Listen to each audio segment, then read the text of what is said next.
Sir जाइए नहीं third है।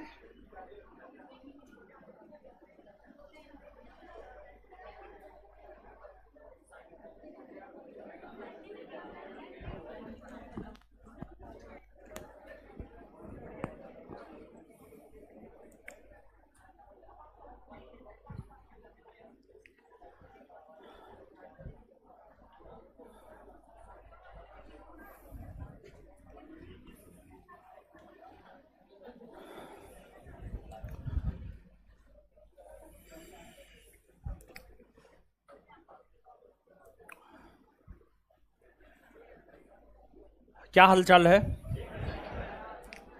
ठीक है रहने दीजिए, उधर है गरम हवा देता। चलिए, तो आज का जो हमारा टॉपिक है, अगर आपको स्मरण हो पिछले क्लास में ही टॉपिक हम आपको हेडिंग मरवाए थे, और अगर आपको स्मरण ना हो तो आज का जो हमारा टॉपिक है वह सिख धर्म और सिख राज्य, सिख धर्म और सिख राज्य है।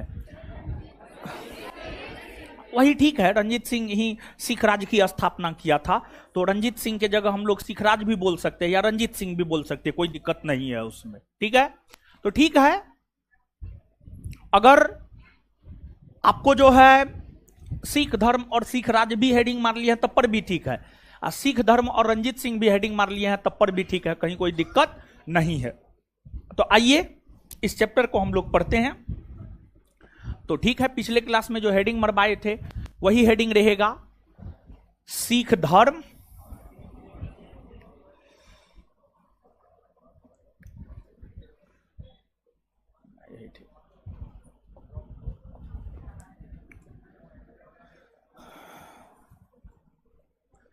सिख धर्म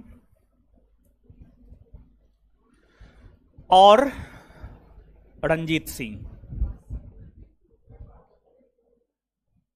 रंजीत सिंह देखिए, गर्मी है, टेंशन नहीं लेना है, लाइट अप एंड डाउन होगा, समझे। जनरेटर है, तुरंत तो चल ही जाता है 2-4-5 सेकंड में, तो उसके लिए जो है बहुत ज्यादा अकबकाइएगा नहीं। सबसे पहले हम लोग सिख धर्म के विषय में जानते हैं, सिख धर्म के विषय में जानते हैं। और फिर 18वीं सदी के उत्तरार्ध में देखिए, मेन जो चैप्टर था, मेन चैप्टर क्या है, 18वीं शताब्दी में नवीन स्थापित स्वायत्त राज्य, 18वीं शताब्दी में नवीन स्थापित स्वायत्त राज्य, उसी के अंतर्गत हम लोग बंगाल को पढ़े, अवध को पढ़े, हैदराबाद को पढ़े, मैसूर को पढ़े, और अब हम लोग पढ़ रहे हैं सिख राज्य को। सिख राज्य को मूलतः सिख राज्य को हमें पढ़ने हैं, क्योंकि बात अगर 18वीं शताब्दी की जाए तो 18वीं शताब्दी के उत्तरार्ध में सिख राज्य की स्थापना हुई है, और 18वीं शताब्दी के उत्तरार्ध में सिख राज्य की स्थापना रंजीत सिंह ने किया है। रंजीत सिंह के द्वारा 18वीं सदी के उत्तरार्ध में सिख राज्य की स्थापना की गई है। तो मूल तौर पर तो पढ़ने वही हैं, लेकिन पहले थोड़ा बहुत जानकारी हम लोग सिख धर्म को लेकर के प्राप्त कर लेते हैं, क्योंकि सिख धर्म से संबंधित भी कुछ प्रश्न हमारे परीक्षा में पूछे जाते रहे हैं। तो मेन तो रंजीत सिंह के विषय में ही इस टॉपिक में जानना है, लेकिन रंजीत सिंह का संबंध सिख धर्म से रहा है, तो इसीलिए जो है थोड़ा सा सिख धर्म को भी जो है हम लोग जान लेते हैं। ठीक है, लेकिन उससे पहले लास्ट क्लास में जो हम आपको पढ़ाए थे, 2-4-5 क्वेश्चन सम्मिलित रूप से हम पूछते हैं, क्योंकि आपका औकात तो 1 by 1 जवाब देने का है नहीं, समझ गए। तो इसीलिए जो है सम्मिलित रूप से पूछते हैं, गेहूं के साथ घुनो पिसाने दीजिए, समझ गए। तो 2-4-5 क्वेश्चन पूछते हैं, जवाब दीजिए, फिर आएंगे अपने टॉपिक के ऊपर। तो बताइएगा आप हमको, टीपू सुल्तान का निधन किस आंग्ल में सूर्य युद्ध के दौरान हुआ था? चौथा ना हैदर अली का, दूसरा ना पोर्टो नोवा का युद्ध कब हुआ है? 1781 में हुआ है। इसके बाद आगे बताइएगा, तृतीय आंग्ल में सूर्य युद्ध की समाप्ति कौन संधि के तहत हुई? श्रीरंगपट्टनम। श्रीरंग क्या टीपू सुल्तान अपनी राजधानी श्रीरंगपट्टनम में स्वतंत्रता का वृक्ष लगवाया था? क्या वे जैकोबिन क्लब के सदस्य बने थे ना? इसके बाद आगे बतलाइएगा, अंग्रेजी कंपनी को पराजित करने वाला प्रथम भारतीय शासक कौन हुआ? हैदर अली ना? आगे बताइएगा कि कौन ऐसा शासक था जिसका मानना था भेड़ की तरह लंबी जिंदगी जीने से बेहतर है एक दिन ही जिए मगर शेर की तरह जिए? टीपू। कौन ऐसा शासक था जिसने सर्वप्रथम युद्ध में रॉकेट का प्रयोग किया? टीपू। क्लियर है? 2-3 प्रश्न और। प्रथम आंग्ल में सूर्य युद्ध की समाप्ति कौन संधि के तहत हुई? मद्रास ना? द्वितीय मंगलौर ना? तृतीय और चतुर्थ आंग्ल में सूर्य युद्ध की अगर बात करें तो चतुर्थ आंग्ल में सूर्य युद्ध के बाद मैसूर को लॉर्ड वेलेजली ने 1799 ईस्वी में किस आधार पर ब्रिटिश कंपनी में मिला लिया? सहायक संधि के आधार पर। चलिए ठीक है, तो ठीक है, जवाब दिए हैं सम्मिलित रूप से। 1 by 1 पूछते तो जवाब नहीं देते, समझ गए? अरे नहीं देते हैं आप लोग, कहां देते हैं ना? ठीक है, गेहूं के साथ गुनो पिसाने दीजिए, सब पढ़ने वाला थोड़े होता है, नहीं होता है। तब आइए अब सिख धर्म, देखिए ध्यान दीजिएगा, सिख धर्म के विषय में कहा जाता है यह धर्म उत्तरी भारत में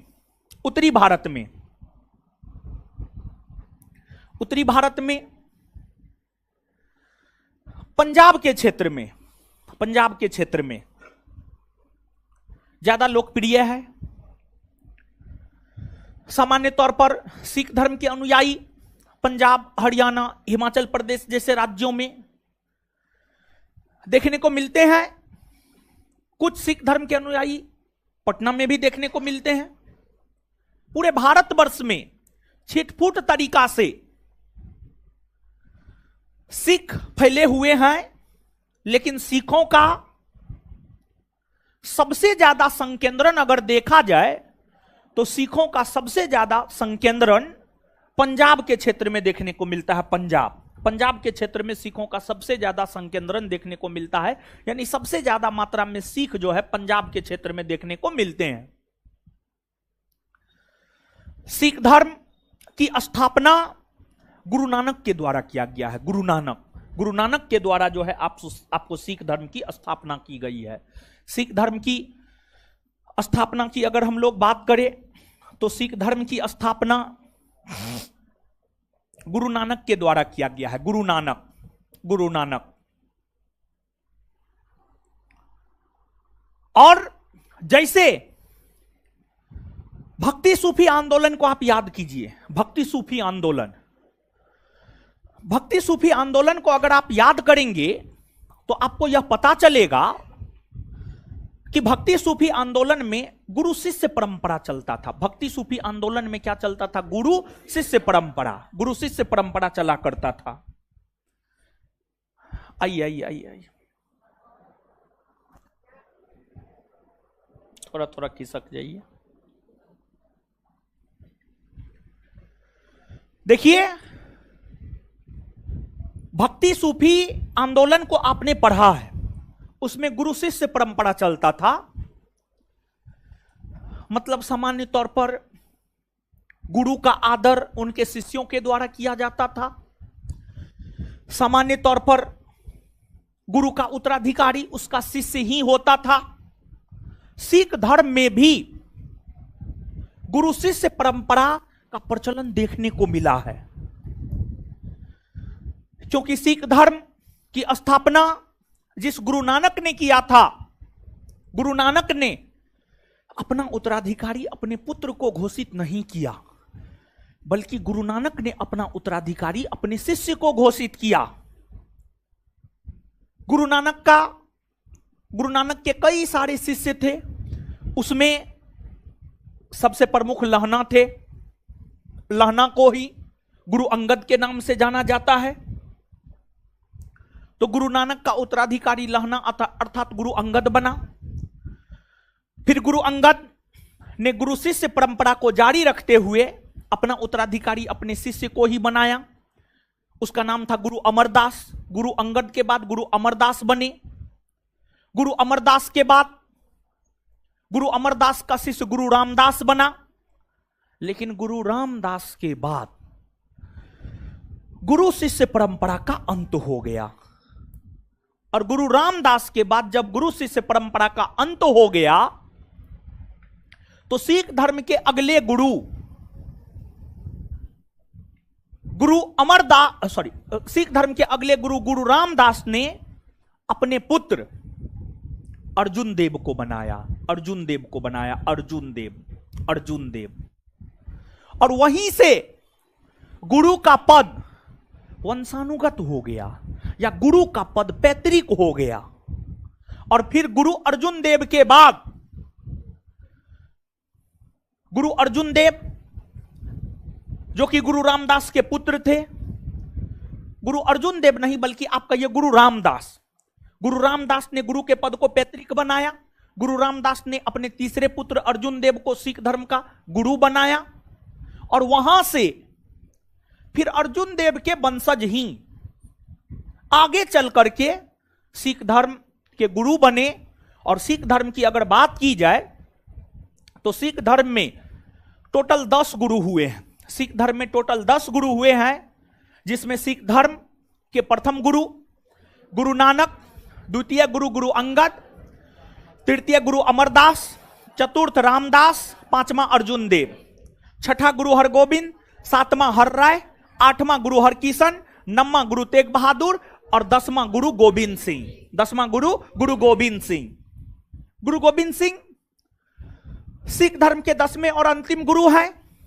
और गुरु गोविंद सिंह, जो कि सिख धर्म के 10वें और अंतिम गुरु हैं, उनके विषय में कहा जाता है कि उनका जन्म 1666 ईस्वी में पटना साहिब में हुआ है। पटना सिटी में, पटना साहिब में गुरु गोविंद सिंह का जन्म हुआ है। तो कहीं ना कहीं सिखों का एक पवित्र स्थल बिहार का पटना साहिब भी माना जाता है। बिहार का पटना साहिब भी माना जाता है। और बिहार से सिख धर्म के 10वें गुरु गुरु गोविंद सिंह का संबंध रहा है। और कहा जाता है कि गुरु गोविंद सिंह के पिता थे गुरु तेग बहादुर। गुरु तेग बहादुर घूमने के लिए यात्रा पर बिहार आए हुए थे। और अचानक पंजाब के क्षेत्र में विद्रोह शुरू हो गया। तो फिर गुरु गोविंद सिंह अपनी पत्नी को छोड़कर चले गए पंजाब। और फिर उनकी पत्नी पटना साहिब में ही रही। और वहीं पर जो है गुरु गोविंद सिंह का जन्म हो गया। तो बिहार की धरती से गुरु गोविंद सिंह का संबंध रहा है। यही वजह है कि बिहार के एग्जाम में, देखिए सिख धर्म हम नहीं पढ़ाते, सीधा रंजीत सिंह पर आ जाते, लेकिन आप मुख्य तौर पर बिहार के एग्जाम में बैठते हैं। तो बिहार के एग्जाम में सिख धर्म से संबंधित प्रश्न पूछे जाते हैं। तो इसी वजह से सिख धर्म हम आपको बतला रहे हैं। इसके बाद देखिए टोटल जो 10 सिख गुरु हुए हैं। कभी काल तो ऐसे भी प्रश्न देखने को मिले हैं, स्पेशली रेलवे में। रेलवे, ये देखिए रेलवे का प्रश्न एक आध गो हम आपको बताते हैं, सुनिए ध्यान से। आप जाकर के देखिएगा, खोज लीजिएगा, रेलवे का क्वेश्चन मिल जाएगा, या गूगल पे सर्च मारिएगा, आपको दिखा देगा कि हाँ ये रेलवे में पूछा हुआ क्वेश्चन है। देखिए रेलवे क्या पूछता है। आजाद भारत में जन्मा प्रथम प्रधानमंत्री कौन है? रेलवे क्या पूछता है? अकबर का जन्म कौन दिन हुआ है? रेलवे क्या पूछता है? सिख धर्म के 5वें गुरु कौन है? ये सब कोई क्वेश्चन है जी? ये सब कोई क्वेश्चन नहीं है, लेकिन फिर भी परीक्षा पूछता है तो हम लोगों को याद रखना पड़ेगा। ये सब क्वेश्चन रेलवे का है, समझ गए? अब देखिएगा आप, सिख धर्म के जो 10 गुरु हुए हैं, वे 10 गुरु कहीं ना कहीं किसी ना किसी मुगल बादशाह के समकालीन रहे हैं। कहीं ना कहीं किसी ना किसी मुगल बादशाह के वे लोग समकालीन रहे हैं। तो वे लोग जो मुगल बादशाह के समकालीन रहे हैं, मुगल बादशाह के समकालीन रहे हैं, तो वहां पर विशेष तौर पर, ऐसे तो हम आपको सब बतला देते हैं कि कौन सिख गुरु किस मुगल बादशाह का समकालीन रहा है, लेकिन स्पेसिफिक 2-3 हम आपको हिंट कर देंगे कि परीक्षा के लिहाज से ये सिख गुरु याद रखिएगा, ये सिख गुरु विशेष तौर पर कौन मुगल बादशाह के समकालीन रहे हैं। तो अब देखिएगा आप, गुरु नानक जो कि सिख धर्म का संस्थापक है और साथ ही साथ जो है ये सिख धर्म का प्रथम गुरु भी है, सिख धर्म का प्रथम गुरु भी है। गुरु नानक 1469 से 1539। गुरु नानक के बाद दूसरा है गुरु अंगद। गुरु अंगद की अगर हम लोग बात करें तो गुरु अंगद 1539 से 1552। गुरु अंगद के बाद तीसरा अगर हम लोग बात करें तो गुरु अमरदास। गुरु अमरदास 1552 से 1574। गुरु अमरदास के बाद चौथा अगर हम लोग बात करें तो गुरु रामदास। गुरु रामदास 1574 से 1581। गुरु रामदास के बाद अगर हम लोग बात करें तो गुरु अर्जुन देव। गुरु अर्जुन देव, और गुरु अर्जुन देव का शासनकाल है 1581 से 1606। और गुरु अर्जुन देव बेमौत मारा गया था बेचारा, समय गलत फहमी में मारा गया था गुरु अर्जुन देव। आगे बताएंगे, हम चर्चा भी तो किए हैं। जब जहांगीर बता रहे थे तो नहीं चर्चा किए थे? आप याद कीजिए, जहांगीर का बेटा जो है विद्रोह कर दिया, और हाँ खुसरो खां, और खुसरो खां जो है चले गया विद्रोह करने के बाद गुरु अर्जुन देव के पास। अब कोई भी धार्मिक गुरु के पास अगर आप जाते हैं तो वो आपको आशीर्वाद देता है, समझ गए? तो खुसरो खां जो कि जहांगीर का बेटा था, जहांगीर के खिलाफ विद्रोह किया, और विद्रोह करने के बाद गुरु अर्जुन देव के पास मिलने के लिए गया, और गुरु अर्जुन देव उसको आशीर्वाद दिया, माथा पर तिलक लगाया। तो इससे जहांगीर को एक गलत फहमी हो गया कि गुरु अर्जुन देव ने हमारे विद्रोही पुत्र खुसरो खां को हमारे खिलाफ समर्थन दिया है, और इसी गलत फहमी के वजह से जहांगीर अर्जुन देव को मौत के घाट उतार दिया। जहांगीर जो है अर्जुन देव को मौत के घाट उतार दिया। और परीक्षा का बड़ी फेवरेट क्वेश्चन है, देखिए 2 सिख गुरु है जो मुगल बादशाह के द्वारा मारा गया है। एगो जहांगीर है, एगो अर्जुन देव है, और एगो गुरु तेग बहादुर है। अर्जुन देव की हत्या जहांगीर ने किया और तेग बहादुर की हत्या औरंगजेब ने किया, औरंगजेब ने किया। ये दोनों प्रश्न हमको नहीं लगता है कोई ऐसा परीक्षा होगा जो छोड़ा होगा। लगभग हर परीक्षा में ये प्रश्न पूछ दिए गए हैं। गुरु अर्जुन देव की हत्या किस मुगल बादशाह ने किया है?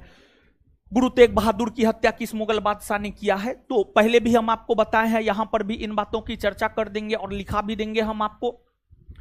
तो फिर छठा गुरु की अगर हम लोग बात करें तो छठा गुरु है गुरु हरगोविंद, और गुरु हरगोविंद का जो कार्यकाल है वह है 1606 से 1645। गुरु हरगोविंद के बाद अगला है गुरु हरराय।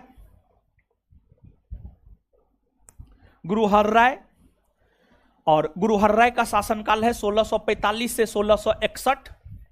और गुरु हरराय के बाद जो है आगे है आपको गुरु हरकिशन। गुरु हरकिशन, और जो गुरु हरकिशन है इसका कार्यकाल है 1661 से 1664। और गुरु हरकिशन के बाद जो है आगे है आपको गुरु तेग बहादुर। गुरु तेग बहादुर, गुरु तेग बहादुर। और जो गुरु तेग बहादुर है, इनका शासनकाल है 1664 से 1675।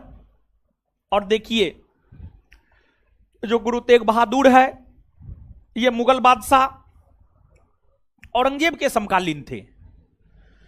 ये मुगल बादशाह औरंगजेब के समकालीन थे।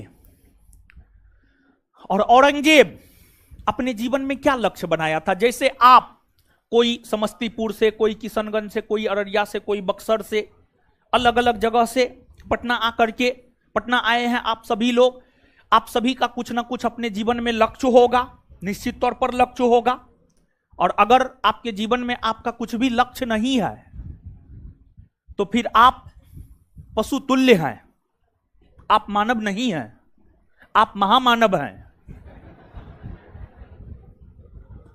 और देखिए, एक बात यहां पर हम आपको बताना चाहते हैं, एक बात हम आपको यह बतलाना चाहते हैं कि जैसे सामान्य तौर पर आप जैसे विद्यार्थी से अगर पूछा जाता है ना, कौन चीज का तैयारी करते हैं, जैसे कुछ विद्यार्थी आता है हमसे मिलने के लिए, तो हमको लगता है कि इससे पूछना चाहिए कि कौन चीज का तैयारी करता है।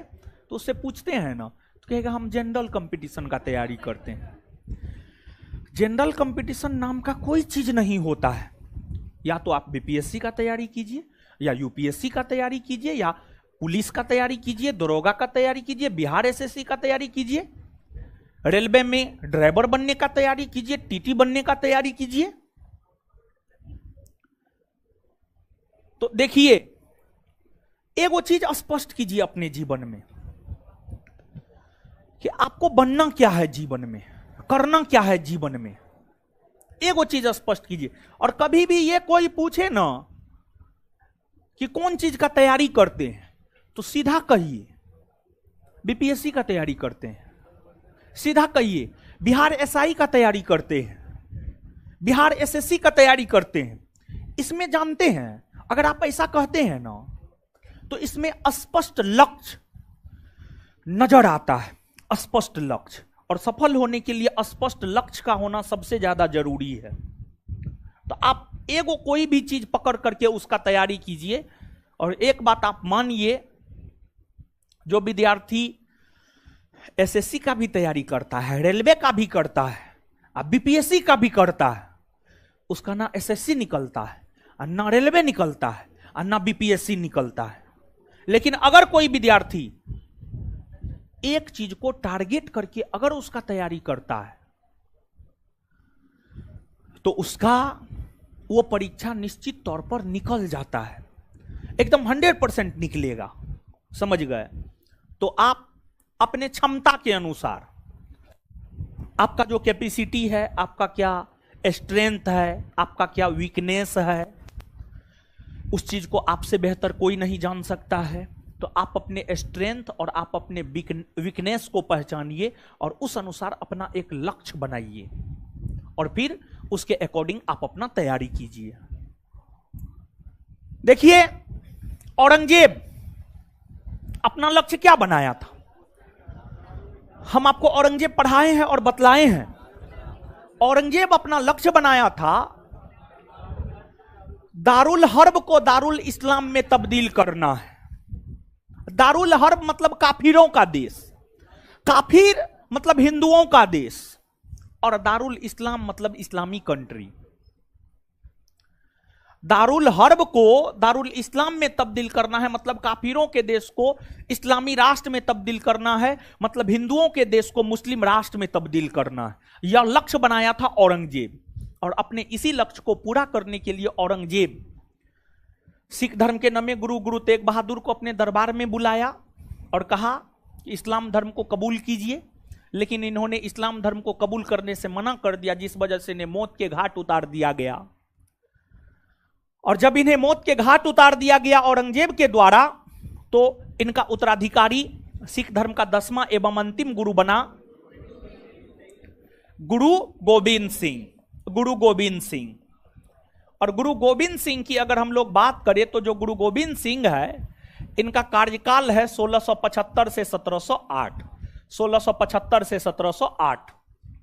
और जब गुरु गोविंद सिंह सिख धर्म के 10वें और अंतिम गुरु बने ना, तो इन्होंने औरंगजेब की धार्मिक नीतियों का खुलकर विरोध किया, खुले तौर पर विरोध किया।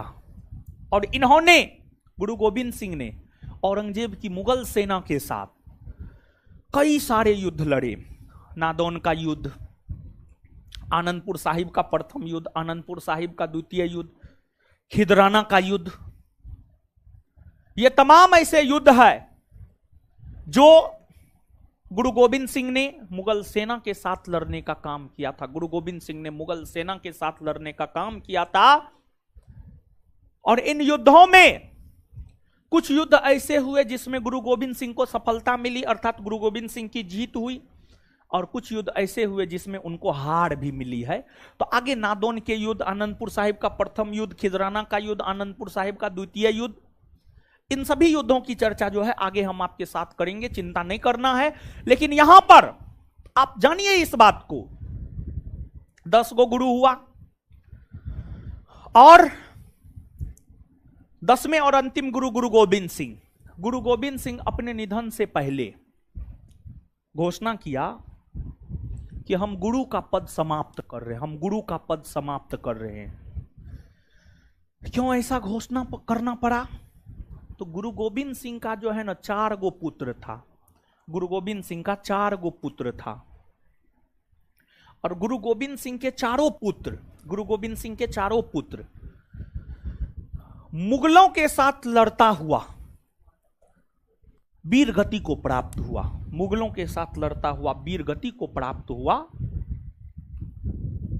तो यही कारण था कि गुरु गोविंद सिंह ने जो है गुरु के पद को समाप्त कर दिया और गुरु गोविंद सिंह ने नेता के पद का सृजन किया। नेता, गुरु गोविंद सिंह ने नेता के पद का सृजन किया और नेता के पद पर गुरु गोविंद सिंह ने बंदा बहादुर को बैठाया। लेकिन बाद में बंदा बहादुर की हत्या मुगल बादशाह फर्रुखसियर ने कर दिया। और जब बंदा बहादुर की हत्या हो गई तो सिख धर्म का जो उत्कर्ष हो रहा था, सिख धर्म का जो उत्थान हो रहा था, सिख धर्म का जो विकास हो रहा था, वह रुक गया। लेकिन बाद में जाकर के फिर से तब सिखों का उत्थान फिर से होना शुरू हुआ जब नादिर शाह और अहमद शाह अब्दाली लगातार भारत पर आक्रमण करने लगे। जब नादिर शाह और अहमद शाह अब्दाली लगातार भारत पर आक्रमण करने लगे तो अब मुगल सेना उन आक्रमणों में उलझ गया और मुगल सेना उन आक्रमणों में उलझ गया और फिर तब जाकर के जो है फिर से सिख धर्म का उत्थान होना शुरू हुआ और सिख धर्म 12 मिसल में बटे और उन 12 मिसल में एक प्रमुख मिसल हुआ सुकरचकिया मिसल। सुकरचकिया मिसल के संस्थापक चरत सिंह थे।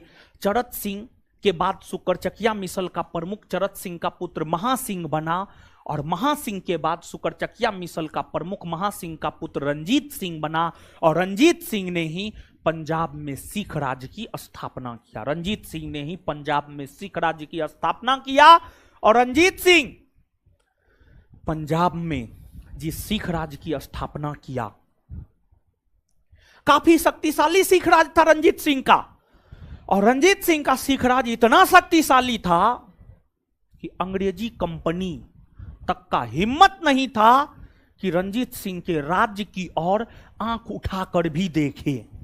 लेकिन जैसे ही रंजीत सिंह का निधन हुआ, रंजीत सिंह का निधन 1839 में हुआ और रंजीत सिंह के निधन के 10 वर्षों के भीतर 1849 ईस्वी जाते जाते अंग्रेजों ने पंजाब को जीतकर 1849 ईस्वी में ब्रिटिश साम्राज्य में मिलाने की घोषणा किया।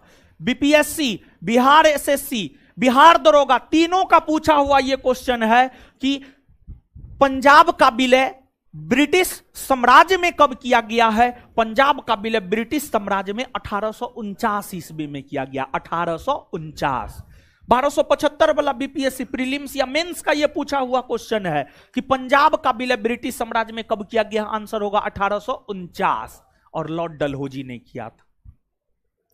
यह तो संक्षेप में हमने आपको बतलाया है सिख धर्म और सिख राज्य के विषय में।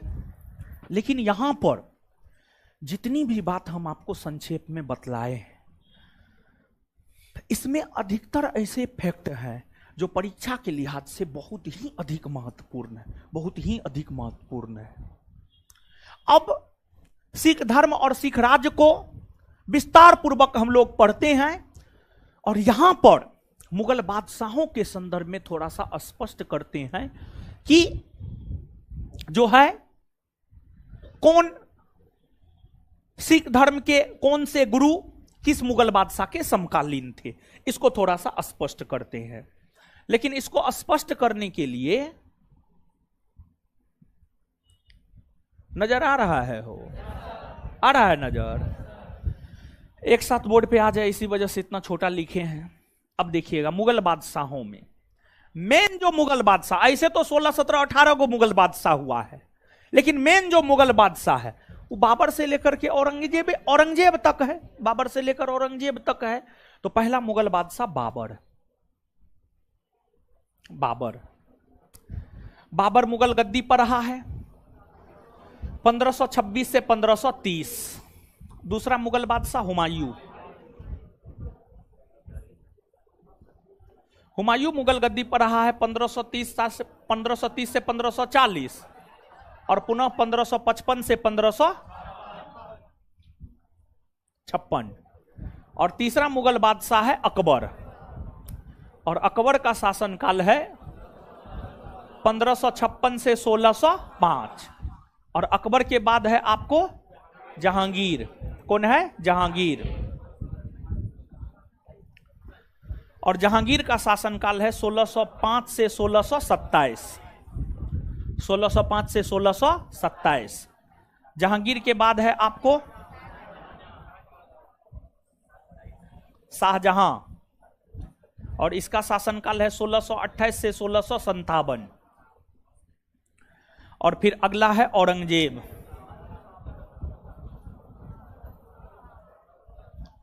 औरंगजेब का शासनकाल है 1658 से 1707। समझ गए? तो अब यहां पे आइए, सिख धर्म के 10 गुरुओं का भी कार्यकाल हम आपको यहां पर लिख दिए हैं, और जो 6 महान मुगल बादशाह है उसके विषय में भी हम आपको यहां पर लिख दिया, उनका भी कार्यकाल हम आपको यहां पर लिख दिए हैं। अब देखिए, गुरु नानक 1469 से 1539। तो गुरु नानक के विषय में हम लोग क्या कह सकते हैं? गुरु नानक के विषय में हम लोग यह कह सकते हैं कि गुरु नानक जो है बाबर और हुमायूं दोनों के समकालीन थे। कह सकते हैं हाँ या ना?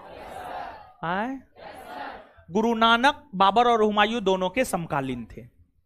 फिर गुरु अंगद 1539 से 1552। देखिए, जब गुरु अंगद गुरु के पद पर था ना, तो उस समय भारत में मुगलों का शासन था ही नहीं। देखिए, मुगल वंश की स्थापना 1526 में हुई है, और 1526 से लेकर 1540 तक मुगलों का शासन रहा है। लेकिन क्या 1540 से 1555 तक मुगलों का शासन रहा है? नहीं रहा है। अगर आप मुगल वंश पढ़े हैं तो आपको याद होना चाहिए, 1540 से 1555 तक मुगलों का शासन भारत में नहीं रहा है, बल्कि 1540 से 1555 तक सूरी वंश का शासन रहा है। और सूरी वंश के शासक शेरशाह और उनके उत्तराधिकारी बने, शेरशाह सूरी और उनके उत्तराधिकारी बने। तो गुरु अंगद का जो समकालीन है वह है आपको शेरशाह सूरी। कौन है? शेरशाह सूरी। फिर आपको गुरु अमरदास है, गुरु अमरदास 1552 से 1574। ये अकबर के समकालीन है, ये अकबर के समकालीन है। और जब हम आपको अकबर पढ़ा रहे थे तो आप थोड़ा सा स्मरण कीजिए, हम आपको बतलाए हैं कि मुगल बादशाह अकबर की जो नीतियां थी, उनकी जो धार्मिक नीतियां थी, वह धर्मनिरपेक्षता के सिद्धांत पर आधारित थी। अकबर सभी धर्मों को साथ लेकर चलने में विश्वास करते थे। अकबर सभी धर्मों को साथ लेकर चलने में विश्वास करते थे। और अकबर सिख धर्म के तीसरे गुरु गुरु अमरदास से स्वयं पंजाब के गोइंदवाल जाकर मुलाकात किया। पंजाब में एक जगह है गोइंदवाल, वहीं पर गुरु अमरदास थे। पंजाब के गोइंदवाल में जो गुरु अमरदास थे, अकबर गुरु अमरदास से मिलने गए, और गुरु अमरदास से मिले अकबर, और गुरु अमरदास ने अकबर को कहा कि तीर्थ यात्रा कर को समाप्त कर दिया जाए, और अमरदास के कहने पर ही अकबर ने तीर्थ यात्रा कर को समाप्त कर दिया था, तीर्थ यात्रा कर को समाप्त कर दिया था। और अकबर गुरु अमरदास की पुत्री बीबी भानी को 500 गौ दान में दिया था, और अकबर अमरदास की पुत्री बीबी भानी को जो 500 गौ दान में दिया था, बीबी भानी का विवाह रामदास के साथ हुआ था। बीबी भानी गुरु अमरदास की बेटी थी बीबी भानी, और बीबी भानी का विवाह हुआ था रामदास के साथ। बीबी भानी का विवाह किसके साथ हुआ था? रामदास के साथ। जब बीबी भानी का विवाह रामदास के साथ हुआ, जब बीबी भानी का विवाह रामदास के साथ हुआ, तो बीबी भानी को जो 500 गौ दान में मिला था, वो 500 गौ पर रामदास का अधिकार हुआ। उन 500 गौओं के ऊपर रामदास का अधिकार हुआ। बीबी के संपत्ति पर तो पति का अधिकार होता ही है, समझ गए? तो रामदास का जब अधिकार हुआ, तो रामदास ने उसी 500 गौ पर अमृतसर नामक शहर को बसाया था। अमृतसर, अमृतसर का नाम सुने हैं? पंजाब में न है हो? पंजाब में जो अमृतसर है वो कौन बसाया? यही गुरु रामदास बसाया है। अमृतसर कौन बसाया है? गुरु रामदास। अमृतसर कौन बसाया है? गुरु रामदास। कौन बसाया? गुरु रामदास बसाया। परीक्षा का बड़ी फेवरेट क्वेश्चन है, अमृतसर को कौन बसाया है, आगरा को कौन बसाया है? इस परीक्षा में पूछा जाता है क्वेश्चन। अहमदनगर को कौन बचाया है, बसाया है? अहमदाबाद को कौन बसाया है? ये सब प्रश्न आपसे आपके परीक्षा में पूछे जाते हैं। फतेहपुर सिकरी को कौन बसाया है? तो गुरु अमरदास, सॉरी, गुरु रामदास अमृतसर को बसाया। और एक बात बताइए गुरुजी लोग, सिखों का सबसे बड़ा गुरुद्वारा में से एक स्वर्ण मंदिर को माना जाता है, हां या ना? हां, स्वर्ण मंदिर को हम लोग हर मंदिर भी कहते हैं।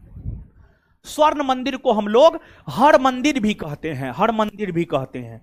स्वर्ण मंदिर कहिए या हर मंदिर, स्वर्ण मंदिर या हर मंदिर अमृतसर में अर्जुन देव बसाया था। कौन बसाया था? अर्जुन देव।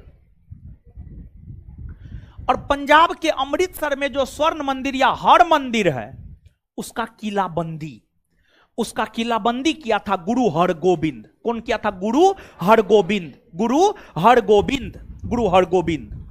तो गौर से आप इस बात को सुनिएगा। देखिए अमृतसर से कितने शासक संबंधित है।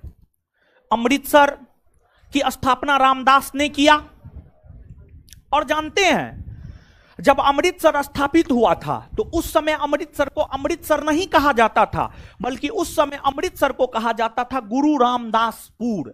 क्या कहा जाता था? गुरु रामदासपुर। अमृतसर को कहा जाता गुरु रामदासपुर। बाद के दिनों में जाकर के गुरु रामदासपुर का ही नाम बदल करके किया गया अमृतसर। अमृतसर, तो अमृतसर को बसाया था गुरु रामदास ने। अमृतसर में स्वर्ण मंदिर या हर मंदिर को बसाया था अर्जुन देव ने।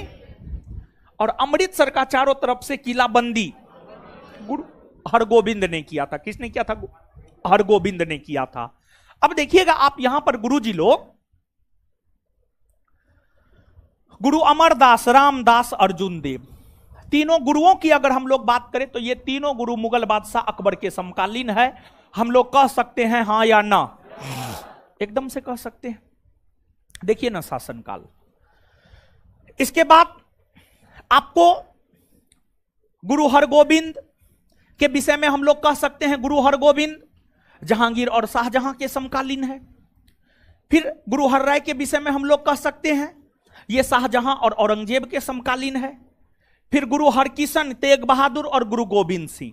गुरु हरकिशन, गुरु तेग बहादुर और गुरु गोविंद सिंह, इन तीनों के विषय में हम लोग यह कह सकते हैं ये मुगल बादशाह औरंगजेब के समकालीन थे। किसके समकालीन थे? औरंगजेब।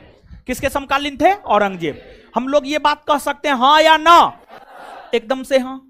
क्लियर है यहां तक?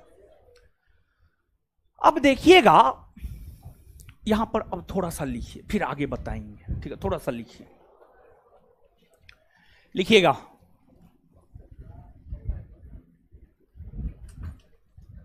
लिखिएगा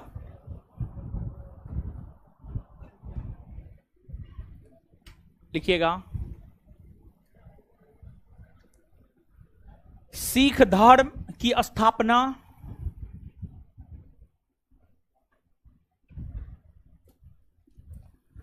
सिख धर्म की स्थापना गुरु नानक ने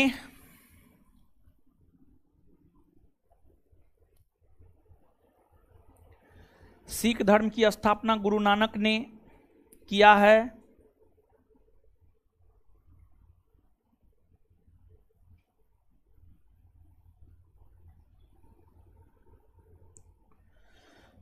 सिख धर्म की स्थापना गुरु नानक ने किया है।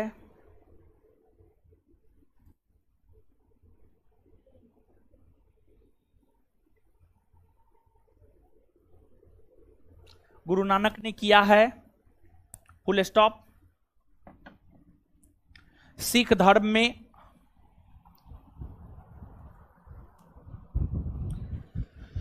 सिख धर्म में कुल 10 गुरु हुए।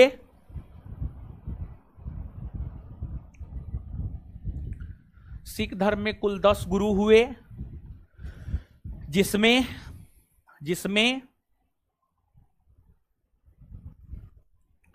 प्रथम गुरु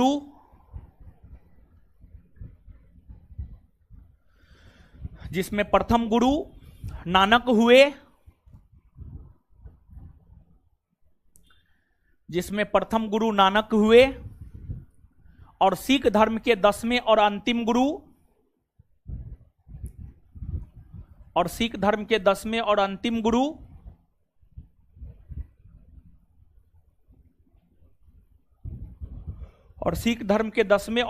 गुरु गोविंद सिंह हुए, गुरु गोविंद सिंह हुए। सिख धर्म के 10वें व अंतिम गुरु गुरु गोविंद सिंह हुए। सिख धर्म के 10वें व अंतिम गुरु गुरु गोविंद सिंह हुए। सिख धर्म के 10वें व अंतिम गुरु गुरु गोविंद सिंह हुए। सिख धर्म के 10वें व अंतिम गुरु गुरु गोविंद सिंह हुए। अब देखिए गुरुजी लोग, एक तो यहां पर जो है ना, एक चीज हम चाह रहे हैं कि सिख धर्म के 10 गुरु को एक साथ लिख लीजिएगा, जैसे किताब में एक साथ लिखा जाता है। तो थोड़ा सा जो है ना लिख लीजिएगा तो ठीक है, नहीं लिखिएगा तैयो ठीक है, लेकिन लिख लीजिएगा तो ज्यादा बेटर है। लिख लीजिए, क्या लिखिए, तो यहां पर बोर्ड पे है, हम इसको जूम कर देते हैं ताकि आपको बड़ा दिखाई दे। पहले लिखिए, फिर एक एक करके हम लोग जानेंगे। सबसे पहले गुरु नानक है 1469 से 1539, बोर्ड पे लिखा हुआ है, लिखिए। बड़ा कर दिए, आपको दिखाई दे रहा होगा। देखिए, लिखिए, बोर्ड पे देख करके लिखिए, हम बोलेंगे नहीं।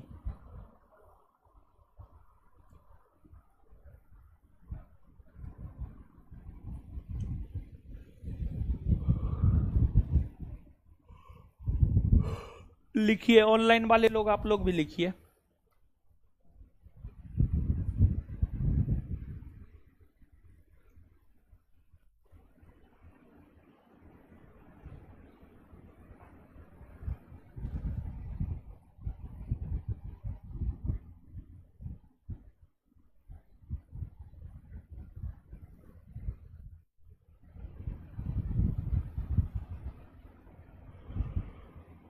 इतना लिख लिए, ऊपर कर देना।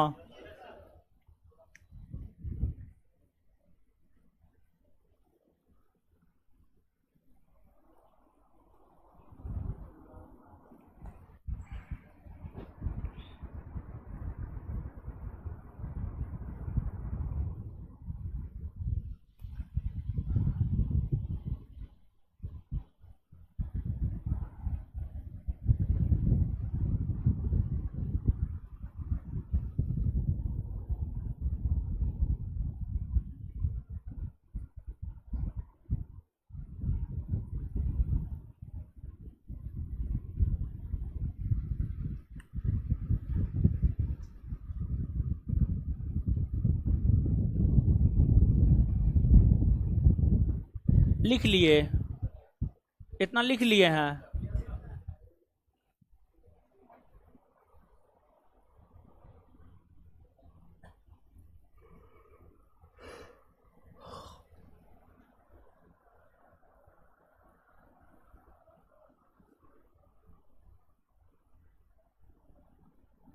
लिखिए हीरो, थोड़ा फास्ट हाथ चलाइए। नया बछेड़ा है ये तो। ग्रेजुएशन हो गया जी? हो गया? तो नया बछेड़ा नया है। हाँ, ग्रेजुएशन हो गया। कब हुआ है? कब हुआ है? पिछले वर्ष 2024-23, 2023 में।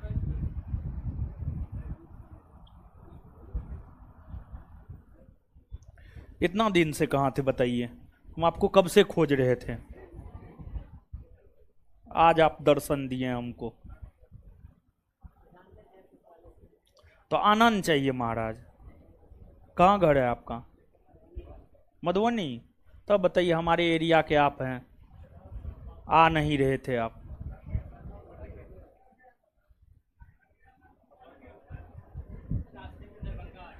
भटक गया था ही ना, अब आ गया है। लिख लिए गुरुजी लोग।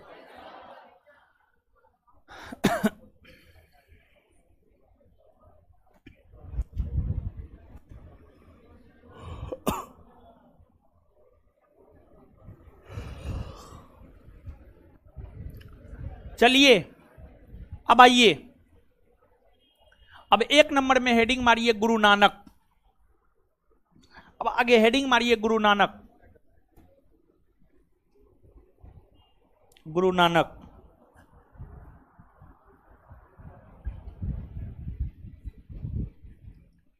हेडिंग मारिए गुरु नानक।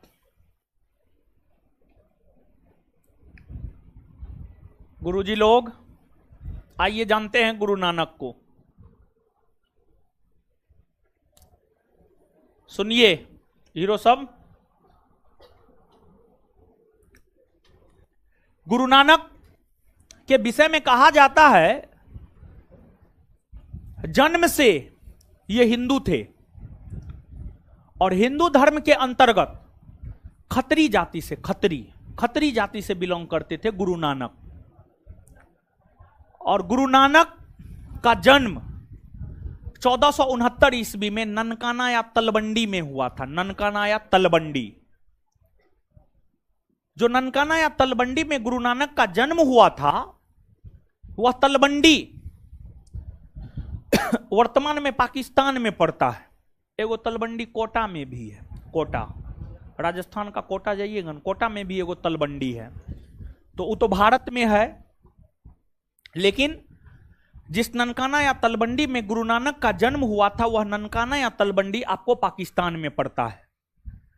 गुरु नानक के पिता मेहता कालूराम, माता तृप्ता देवी और उनकी पत्नी सुलक्षणी देवी थी। उनकी पत्नी सुलक्षणी देवी थी। मतलब कुल मिलाकर के अगर देखा जाए तो गुरु नानक गृहस्थ जीवन में प्रवेश कर चुके थे। देखिए, गृहस्थ जीवन में प्रवेश करने का मतलब यह होता है कि आपका शादी ब्याह हो जाए तो आप, यह माना जाता, जब आपका शादी विवाह हो जाता है ना, तब माना जाता है कि आप गृहस्थ जीवन में प्रवेश कर गए हैं। तो गुरु नानक गृहस्थ जीवन में प्रवेश कर गए थे। जैसे महात्मा बुद्ध हो गए, महावीर स्वामी हो गए, पैगंबर हजरत मोहम्मद साहब हो गए, ये सभी लोग गृहस्थ जीवन में प्रवेश कर गए। और गृहस्थ जीवन में प्रवेश करने के बाद उन्होंने जब सांसारिक सुख दुख को देखा, तो फिर उन्होंने गृह त्याग का निर्णय लिया और फिर ज्ञान प्राप्ति को लेकर के यत्र तत्र भटकने का उन लोगों ने काम किया। उसी प्रकार से गुरु नानक के विषय में कहा जाता है कि सांसारिक सुखों से, सांसारिक दुखों से मुक्ति पाने हेतु, अर्थात ज्ञान प्राप्ति करने हेतु उन्होंने गृह का त्याग किया। गृह त्याग के बाद यत्र तत्र भटकते रहे और फिर अंततः 1496 ईस्वी में कार्तिक पूर्णिमा के दिन 1496 ईस्वी में कार्तिक पूर्णिमा के दिन पुनर्जीवन का आभास हुआ उन्हें, अर्थात आध्यात्मिक जीवन का आभास हुआ उन्हें, अर्थात ज्ञान की प्राप्ति हुई उन्हें। और जब गुरु नानक को ज्ञान की प्राप्ति हुई तो जैसे महात्मा बुद्ध ने ज्ञान प्राप्ति के बाद बौद्ध धर्म को स्थापित किया, अपनी विचारधारा को बौद्ध धर्म के जरिए प्रचारित और प्रसारित किया, पैगंबर हजरत मोहम्मद साहब ने ज्ञान प्राप्ति के बाद इस्लाम धर्म को स्थापित किया और इस्लाम धर्म के जरिए ही अपनी विचारधारा को प्रचारित और प्रसारित करने का काम किया। उसी प्रकार से गुरु नानक सिख धर्म की स्थापना करने के बाद, गुरु नानक ज्ञान प्राप्ति के बाद, गुरु नानक ज्ञान प्राप्ति के बाद सिख धर्म की स्थापना किए और सिख धर्म के जरिए अपने विचारधारा को प्रचारित और प्रसारित करने का काम किया। और उन्होंने अपनी विचारधारा को प्रचारित और प्रसारित करने हेतु पूरे भारतवर्ष का भ्रमण 5 बार किया। पूरे भारतवर्ष का भ्रमण उन्होंने 5 बार किया, गुरु नानक ने 5 बार किया। और गुरु नानक ने जो 5 बार पूरे भारतवर्ष का भ्रमण किया उसे उदासीस कहा गया। उदासीस क्या कहा गया? उदासीस, उदासीस कहा गया। और गुरु नानक निर्गुण परंपरा के संत थे। उनका मानना था भगवान का कोई आकार नहीं होता है। वे मूर्ति पूजा की आलोचना किया करते थे। समाज में फैली कुरीतियों के कटु आलोचक हुआ करते थे। जैसे कबीरदास निर्गुण परंपरा के संत थे। समाज में जितनी भी कुप्रथाएं, चाहे वह जाति प्रथा हो, बाल विवाह प्रथा हो, सती प्रथा हो, इन तमाम प्रथाओं की आलोचना जिस प्रकार से कबीरदास ने किया था, और कबीरदास जिस प्रकार से निर्गुण परंपरा के संत थे, गुरु नानक भी कबीर के बाद निर्गुण परंपरा के संतों में एक महान संत हुए गुरु नानक, एक महान संत हुए गुरु नानक।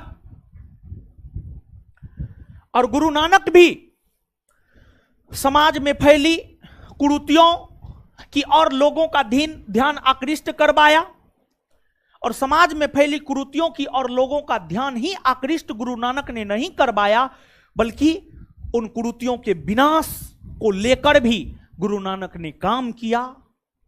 और गुरु नानक